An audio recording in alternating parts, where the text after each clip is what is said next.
Madame la secrétaire d'État, après le déconfinement, la consommation reprend lentement et timidement. Dans ce contexte, plusieurs mesures existent afin de relancer les commerces et les petites entreprises. Dans certaines villes, les monnaies locales reviennent encore plus en force suite à la crise sanitaire. Ainsi, Charleroi ou Mons misent notamment sur la monnaie locale afin de stimuler l'économie locale dans le cadre de leur plan de relance. Afin de stimuler et soutenir la consommation locale toujours, la ville de Charleroi devrait d'ailleurs bientôt distribuer 20 carolores à ses 200 000 habitants afin de participer à la relance locale. Et j'aime à rappeler ce mot. L'objectif est d'encourager les circuits courts et les habitants de la ville à faire leurs achats dans les commerces, restaurants et cafés de proximité. La mesure devrait être prête en septembre. Vous comprenez que ma question datait d'un petit peu avant. Ce nouveau moyen de paiement s'accompagnera d'une grande campagne de marketing afin de susciter l'adhésion d'un maximum de commerces. Concrètement, les citoyens qui le souhaitent peuvent échanger 1 euro contre un billet de monnaie locale qu'ils pourront utiliser dans les commerces qui adhèrent au projet. Les monnaies qui ont été mentionnées permettent ainsi de soutenir les commerces locaux en favorisant les circuits courts et les achats dans ces commerces, restaurants et cafés. En région de Bruxelles-Capitale, une monnaie locale sous la dénomination de ZIN a été lancée en mars 2019 avec un succès relatif pour le moment. Actuellement, il y a 39 comptoirs de change ainsi que 175 prestataires dans le réseau.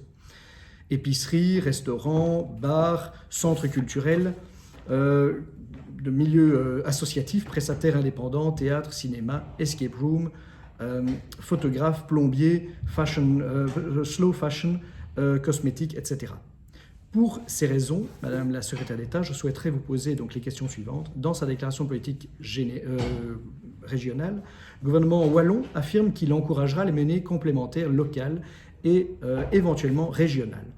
Aucune mention n'est faite dans la déclaration de politique générale de la région Bruxelles-Capitale sur une éventuelle monnaie locale.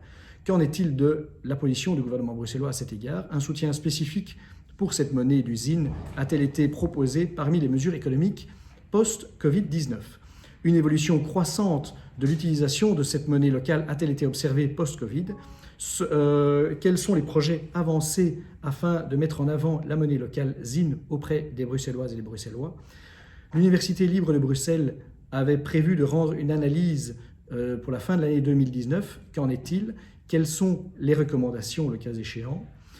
L'expérimentation de cette monnaie s'inscrivait dans un projet de recherche-action lancé en 2017 dans le cadre de son action Co-Create. Pouvez-vous transmettre les recommandations d'Innoviris à ce sujet? D'avance, je vous remercie pour vos réponses, Madame la secrétaire d'État. Merci, Monsieur le Président, et je vous remercie, Monsieur Commandeur Drachen, pour cette question qui me tient énormément à cœur, et qui est donc relative à la monnaie complémentaire et citoyenne ZIN, en l'occurrence, qui a été lancée en région bruxelloise en 2019. C'est un levier, vous le savez, très intéressant. Les monnaies complémentaires sont des leviers très intéressants, encore plus dans un contexte de ralentissement de l'activité économique. Pour 2 raisons. D'abord parce qu'elles permettent de soutenir la consommation dans des entreprises locales. Les entreprises touchées par le confinement sont des très petites entreprises, des petites et moyennes entreprises, des commerçants, des artisans. Elles ont vu baisser leur chiffre d'affaires, manque de liquidité, et pour certaines, la faillite, vous le savez, n'est pas loin. Le déploiement du modèle local, par le déploiement du modèle local, on incite les consommateurs à dépenser leur argent en priorité dans ces petites entreprises locales qui forment la majorité, le terreau du tissu économique bruxellois. Cette monnaie locale, une monnaie locale permet donc de redynamiser l'économie d'un territoire et de favoriser et d'ancrer localement et durablement des activités économiques, sociales et culturelles. Deuxième raison, c'est que comme une monnaie locale ne peut pas être thésaurisée, il faut la dépenser. Et on voit, les études montrent que la circulation des monnaies locales est 7 fois plus importante qu'une monnaie nationale. Et donc, qui dit plus de transactions, dit aussi plus de richesse et de création d'emplois.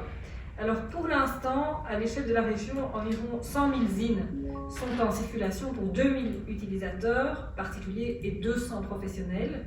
Comme vous l'indiquez, un projet de recherche-action consacré à la ZIN a été mené par Financité et l'ULB dans le cadre du programme Co-Create en 2017. Si vous souhaitez plus d'informations sur ce projet, une contribution spécifique du magazine de Financité a été publiée en décembre 2019 qui contient l'ensemble du GAD, les principaux résultats et les lacunes de la recherche, ainsi que les difficultés et les recommandations pour l'avenir. Donc vous aurez là l'ensemble des détails que vous souhaitez. Dans le contexte actuel de crise, pour profiter de tout le potentiel de redéploiement de la ZIN, il faudrait augmenter le nombre de ZIN en circulation et le nombre d'utilisateurs, tant de consommateurs que de professionnels, et augmenter la taille et le nombre de boucles économiques. Comme vous le soulignez, les pouvoirs publics peuvent jouer un rôle pour renforcer la pérennité de projets de monnaie complémentaire et assurer la circularité de la monnaie, la circulation de la monnaie, par exemple en stimulant l'offre et la demande de monnaie complémentaire ou en la digitalisant. On voit que là où ça marche, c'est des monnaies complémentaires, comme beaucoup de projets de cette nature. Il faut une bonne collaboration entre des pouvoirs publics, des consommateurs, des citoyens consommateurs et un monde entrepreneurial ou commercial. Il faut que les trois fonctionnent bien ensemble, sinon ces initiatives sont vouées à l'échec. Si la déclaration de politique régionale ne fait pas expressément référence aux monnaies locales et place la transition économique au cœur de l'engagement du gouvernement, la transition économique implique notamment de soutenir les initiatives citoyennes et l'entrepreneuriat social et démocratique. Le gouvernement a donc la volonté d'accompagner la mise à l'échelle de la ZIN, qui est un moteur de transition économique. Dans cette optique, le volet 2 du plan de relance et de redéploiement prévoit un soutien substantiel à la ZIN, dont les modalités concrètes sont en voie d'être précisées. Vous savez que nous nous penchons avec le gouvernement ce mois-ci sur le volet 2 du plan de relance et de redéploiement. Merci Madame la Secrétaire d'État pour ces réponses. Je m'attendais bien à ce que une monnaie locale puisse évidemment intéresser Écolo, et je m'en réjouis. Je vous avoue d'ailleurs que j'avais hésité à proposer ce texte comme une résolution. Malheureusement, je déplore que la quasi-totalité, en fait la totalité des résolutions qui sont proposées par mon groupe jusqu'ici ont été refusées. Donc j'ai voulu ici le faire de façon vraiment constructive en essayant de voir déjà quel était l'intérêt du gouvernement et de vous-même. Donc j'entends l'intérêt et je m'en réjouis. Maintenant, je n'entends pas de volonté réellement de participer de la part du gouvernement aujourd'hui de façon concrète. On n'est pas encore là-dedans. Presque, mais c'est en tout cas avec des attentes.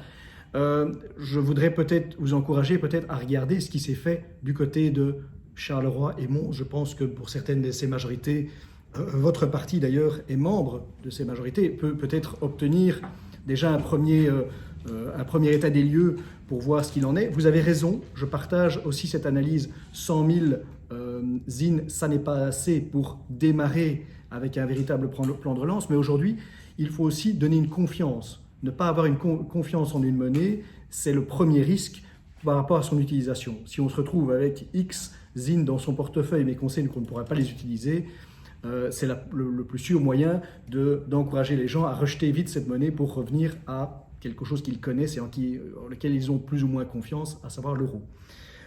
Or, avec l'euro, on n'a pas la garantie de la dépense locale. C'est ce que nous cherchons ici à obtenir. C'est peut-être une des pistes. Moi, je souhaite en tout cas qu'elle puisse être étudiée plus profondément. Il faut profiter, je dis toujours, de crise pour en faire des opportunités. Ici, je pense que c'en est une. Ce serait dommage que nous n'en profitions pas. Je vous remercie.